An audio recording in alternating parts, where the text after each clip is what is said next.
तिमी मेरो आमाको प्राण थियौ। तिमीलाई बचाउन मैले आफ्नो तर्फबाट हुने हरेक कोसिस गरेँ, तर सकिनँ। तिमीलाई यसरी टड्पाएर राखिराख्नुभन्दा बरु मुक्ति दिनु उचित लाग्यो। सक्छौ भने माफ गरिदेऊ मलाई।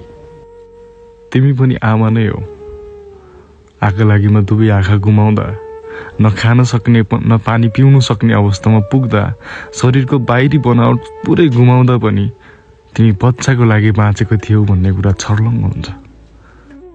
दुश्मनी थियो होला त मसँग थियो होला, मेरो परिवारसँग थियो होला। बिचरी नादान यो बेजवान जनावरको के दोष? कृपया साथीभाइ, आफन्त, इष्टमित्र, मान सम्मानको लागि भनेर अपराधीलाई बचाउने प्रयास नगर्नुहोस्।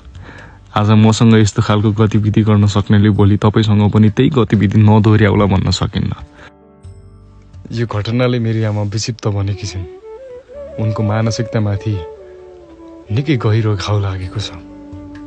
मैले उनलाई सम्झाउन सकेको छैन, बुझाउन सकेको छैन।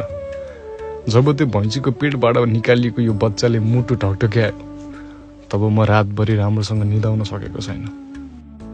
ए गुलाब, तिमी सुगन्ध छर्न त आयो, तर मन उजाड भएको बेलामा आयो। ए हरियाली, तिमी हरियोपन जगाउन त आयौ, तर मनमा डढेलो लागेको बेलामा आयौ।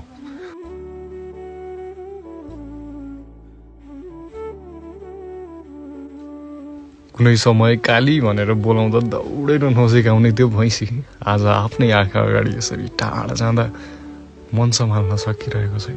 मन भारी भएको छ।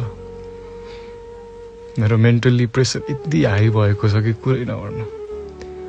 यसरी तिमीलाई आफ्नै हातले अन्तिम संस्कार गर्नु सजिलो त थिएन, तर पनि परिस्थितिसँग जुझ्दाखेरि मन दोहोरो बनाएर तिमीलाई बिदाई गरे। हार्दिक श्रद्धाञ्जली काली, मिठो सम्झना। तिमीले मेरो लागि दिएको यो बलिदान यसै खेर त जानेवाला छैन। म त्यसलाई यसै छोड्नेवाला पनि छैन। निर्धक्क हुन्।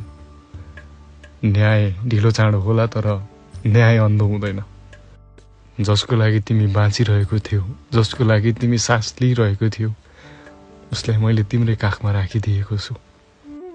न्यायमा ढिलो चाँडो होला, तर न्याय अन्धो हुँदैन।